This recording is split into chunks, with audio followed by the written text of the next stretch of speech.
राम नाम की महिमा अपरंपार है। राम भगवान तो है ही, जिनकी प्रति श्रद्धा की शक्ति हमें बल और सुरक्षा देती है। किंतु राम नाम के उच्चारण से ऐसी ऊर्जा उत्पन्न होती है जो हमें तार देती है। श्रद्धा तो पत्थर को भी भगवान बना देती है, किंतु वास्तव में राम नाम के उच्चारण से हमारे शरीर और वातावरण पर ऊर्जात्मक रूप से क्या प्रभाव पड़ता है, हम इस वीडियो में विचार करेंगे। हमारे हिंदू जनमानस में राम का नाम इतना अधिक समाया हुआ है कि अक्सर लोगों के नाम में राम जुड़ा मिलता है या स्वतंत्र रूप से उनका नाम राम होता है। हमारे भगवान राम तो हैं ही। राम का नाम यहाँ तक जुड़ा है कि जब व्यक्ति की मृत्यु हो जाती है तो उसे ले जाते समय भी राम नाम सत्य है बोलते हैं, या कहते हैं कि अमुक का राम नाम सत्य हो गया। इस नाम की इतनी महिमा क्यों है? क्या यह मात्र नाम ही है या मात्र भगवान को याद करने का तरीका है, या इसके पीछे कोई विज्ञान है? इसका कोई वैज्ञानिक प्रभाव भी पड़ता है हमारे शरीर पर या हमारे वातावरण पर या हमारे अनंत यात्रा पर? क्यों अंत समय में लोग कहते हैं कि राम राम बोलो, राम नाम जपो, अन्य कोई नाम क्यों नहीं कहते? हमारा आज का वीडियो इसी गंभीर विषय पर आधारित है जिसके बारे में अधिकतर लोग नहीं सोचते। हमने इस पर गहन चिंतन किया है। चूंकि हम तंत्र के साधक हैं और थोड़ा विज्ञान भी समझते हैं, अतः इस विषय को हमने जितना समझा है वह आपको बताने का प्रयत्न कर रहे हैं। इस विषय पर हमें किसी शास्त्र में, किसी किताब में, किसी कहानी में जैसा कि हम सोचते हैं वैसा कोई संतोषजनक जानकारी नहीं मिला जिन्हें वैज्ञानिक रूप से प्रमाणित किया जा सके, जबकि यह प्रश्न हमारे मन में वर्षों से घूम रहा है। जो हमने समझा उसे अपने पाठकों के सम्मुख प्रस्तुत कर रहे हैं, अपने श्रोताओं के सम्मुख। इसे हमारे मौलिक विचार के रूप में समझिए। हम सभी जानते हैं कि रामचंद्र जी अयोध्या के राजा थे, जो राजा दशरथ के पुत्र थे। इन्हें विष्णु अवतार माना जाता है और यह भगवान रूप में हमारे लिए पूज्य हैं, आराध्य हैं। इन्हें ही श्री राम कहते हैं, श्री रामचंद्र कहते हैं। किंतु केवल यही राम नहीं हुए हैं, इनसे भी पहले अनेक राम हुए हैं। जैसे एक तो परशुराम, जिनको परशु उठाने के कारण परशुराम कहा गया, किंतु इनका भी नाम राम ही था। परशुराम भी विष्णु के अवतार ही कहे जाते हैं, जबकि शिव भक्त थे और शिव की विशेष कृपा पात्र भी। राम नाम उससे भी पहले से चला आ रहा। अब वास्तव में किस राम के कारण यह अधिक प्रचलित हुआ या यह भगवान का नाम रहा है, इस बात पर हम किसी अन्य वीडियो में चिंतन करेंगे और समझेंगे कि राम है क्या और कितने हुए। इस वीडियो में हम राम नाम की महिमा, उसके वैज्ञानिक प्रभाव, वातावरण और शरीर पर इसका प्रभाव, राम नाम सत्य है के उच्चारण पर ध्यान देते हैं। हम सभी ओम के बारे में जानते हैं और जानते हैं कि यह ब्रह्मांड की मूल ध्वनि है। इसके प्रभाव भी हम जानते हैं और यह भी जानते हैं कि ओम का उच्चारण सभी धर्मों में किसी न किसी रूप में होता है। इस विषय पर हमने पहले भी कई वीडियो प्रकाशित किए हैं। इस ओम से ही संबंधित है राम। ओम निर्गुण निराकार परम ब्रह्म का प्रतिनिधित्व करता है, अर्थात जो सार्वभौम ऊर्जा है वह ओम से ध्वनित होती है। इसका सगुण रूप राम है। ओम के गुंजन में मूल ध्वनि हृदय में और प्रथम ध्वनि आज्ञा और सहस्त्रार चक्र पर ध्वनित होती है।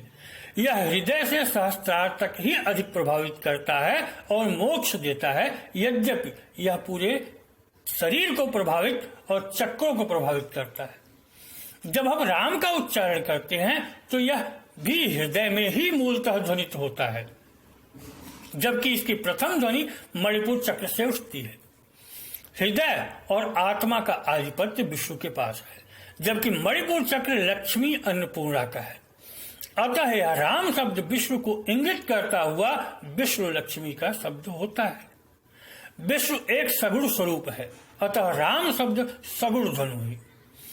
एक बात और, कुंडलिनी चक्र की स्थिति के अनुसार हृदय का चक्र अनाहत है, जिसका संचालन विष्णु और उनकी शक्ति भुवनेश्वरी द्वारा होता है। इस चक्र से ही समस्त भौतिक जीवन का संचालन है और यही राजसी गुणों का उत्पन्न करता है। व्यक्ति जन्म से मृत्यु तक मूलाधार से अनाहत तक की ही क्रियाओं में अधिकतर घूमता रहता है और समस्त भौतिक जीवन अनाहत तक ही है। इसके ऊपर व्यक्ति विरक्त होने लगता है। अतः राम नाम का प्रभाव समस्त भौतिक जीवन पर पड़ता है और भौतिक जीवन में रहने वालों के लिए राम नाम ही सबसे बड़ा मुक्तिदाता, सब कुछ प्रदाता है। विष्णु ही मुक्तिदाता है, अतः राम नाम से मुक्ति भी मिलती है। अब हम ध्वनि विज्ञान की ओर आते हैं। आप सब ओम ध्वनि के गुण और लाभ जानते हैं, किंतु बीज मंत्रों में एक बीज रम होता है। यह बीज मणिपुर चक्र का बीज है और इसके उच्चारण से मणिपुर चक्र का जागरण होता है। मणिपुर चक्र अनाहत के नीचे का चक्र है, जिसकी अधिष्ठात्री लक्ष्मी होती है। यह चक्र जीवन का शुद्ध रूप से भौतिक चक्र है, जो शरीर का संचालन करता है तथा समस्त शरीर के भौतिक उपभोग का नियमन करता है। जब आप राम का उच्चारण करते हैं तो यह प्रकारांतर से रम का उच्चारण होता है और यह आपके मणिपुर चक्र पर प्रभाव डालता है। एक बात और आप जानिए, शायद न जानते हो, रम बीज को तंत्र और मंत्र विज्ञान में अग्नि बीज भी कहा जाता है। अर्थात जहां यह लग जाता है वहां की प्रकृति अग्नि से संबंधित हो जाती है। मणिपुर भी जठराग्नि से जुड़ा है, अतः राम शब्द इस तरह भी भौतिक जीवन से जुड़ता है। जब आप राम शब्द का उच्चारण करते हैं तो यह मणिपुर और अनाहत चक्र पर प्रभाव डालता है, अर्थात लक्ष्मी और विष्णु के चक्रों पर, जो पालन पोषण की शक्तियां हैं और मुक्तिदाता भी हैं। इन्हीं तक सभी भौतिक जीवन चलते हैं।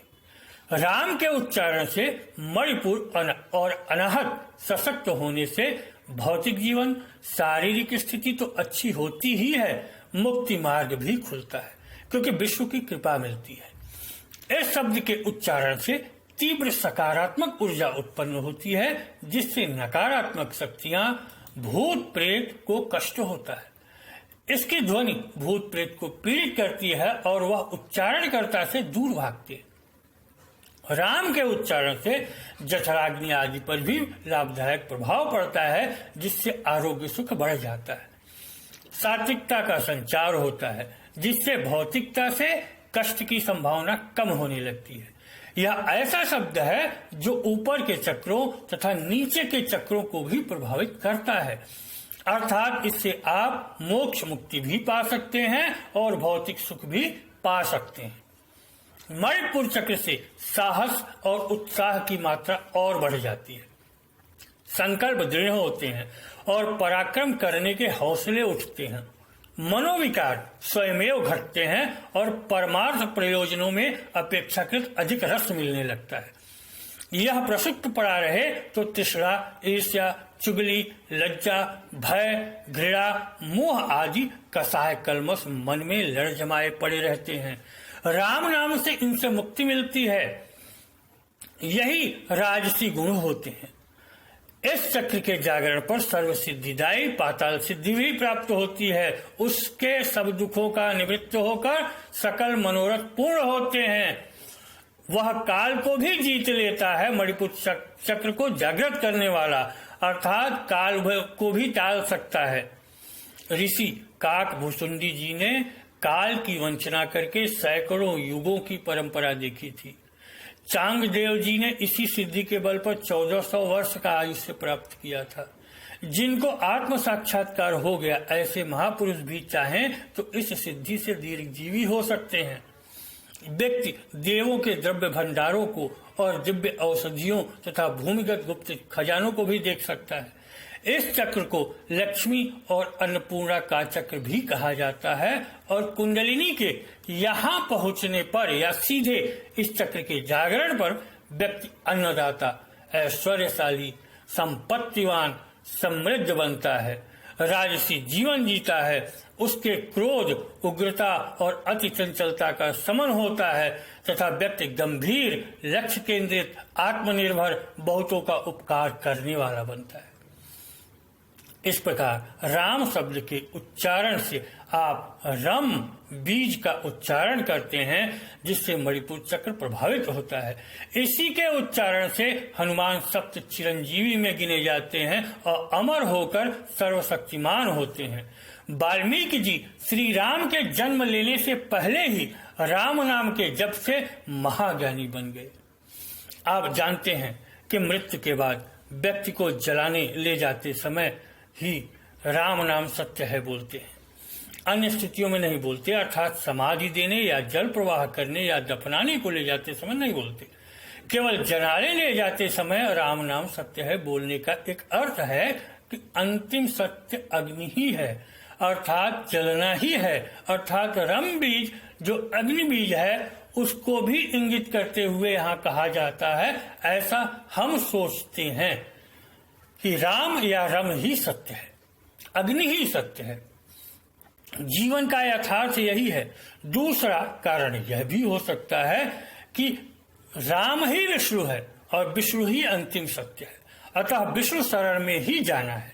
ध्यान दीजिए, वैदिक देवताओं में विष्णु ही पालनहार हैं और उन्हें ही मुक्तिदाता माना जाता है। सभी आर्य शुरू में वैष्णव अर्थात विष्णु के ही उपासक थे, अतः राम नाम सत्य है, विष्णु को इंगित करता है जो मुक्ति देते हैं। कहा जाता है कि राम से भी बड़ा राम का नाम है। भगवान राम के जन्म से पहले भी राम नाम ईश्वर के लिए बोला जाता था। राम के नाम से शांति और सुरक्षा मिलती है। राम शब्द के उच्चारण से नकारात्मक शक्तियां दूर भागती है, अतः 100 ले जाते समय 100 में कोई नकारात्मक शक्ति प्रवेश नहीं कर पाती और उसकी तथा उसे ले जाने वालों की सुरक्षा राम नाम से होती है। राम नाम ईश्वर का है, अतः राम नाम सत्य है का अर्थ है ईश्वर ही मात्र सत्य है, बाकी सब मिथ्या है। यही उच्चारित करते हुए लोग चलते हैं ताकि सच लोग और परिवार के लोग समझें और कर्म सुधार कर भगवान के प्रति समर्पित हो जीवन जीते हुए मुक्ति का प्रयास करें। इस वीडियो के में व्यक्त विचार हमारे निजी विचार हैं, जिनका किसी कहानी, कथा, मिथक से कोई संबंध नहीं। लोग और कथाएं क्या कहती हैं हमें नहीं पता। हमने अपने अनुभव के आधार पर अपने मात्र विचार रखे हैं। आपको सही लगे तो ठीक है, गलत लगे तो कृपया हमें क्षमा करें। इस वीडियो में इतना ही। नमस्कार, धन्यवाद।